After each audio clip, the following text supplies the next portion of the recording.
In today's video, I'm going to teach you how to distribute elements perfectly in Canva. If you've ever tried to line up shapes, text boxes, or icons in Canva and felt like something was just a little bit off, this tutorial is for you. Properly distributing elements makes your designs look cleaner, more professional, and easier to read, whether you're working on a presentation, a social media post, or a flyer. First, open your design in Canva and make sure you have at least 2 or 3 elements on your page that you want to align or space out evenly. These could be anything: rectangles, photos, or text boxes. The key is that they're all separate elements, not grouped together yet.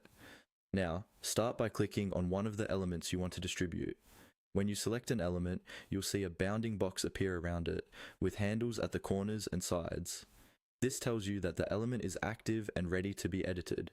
If you want to work with multiple elements at the same time, you can click and drag your mouse to create a selection box around them, or hold down Shift and click each element one by one. You should see all of them highlighted when they're selected. With your element or group of elements selected, look towards the top of the Canva interface for the toolbar that appears. In this toolbar, you'll see an option labeled Position. Go ahead and click on Position. This is where Canva keeps all of the alignment and distribution tools that help you organize your layout. Once you click Position, a panel will open showing alignment options like left, center, and right, as well as top, middle, and bottom. These are great for lining elements up along a single edge or center line, but for distributing elements evenly, you'll want to look for the Distribute options. Depending on your screen size, you might see horizontal and vertical distribution choices, which space your elements out evenly across the distance between the outermost items.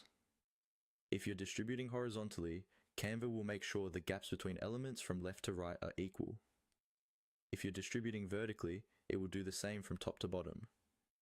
Before using these, it helps to roughly place your first and last elements where you want them, then select all the elements in between along with those outer ones, and apply the distribute command so everything snaps into perfect spacing. Remember, you can always undo if the result isn't what you expected,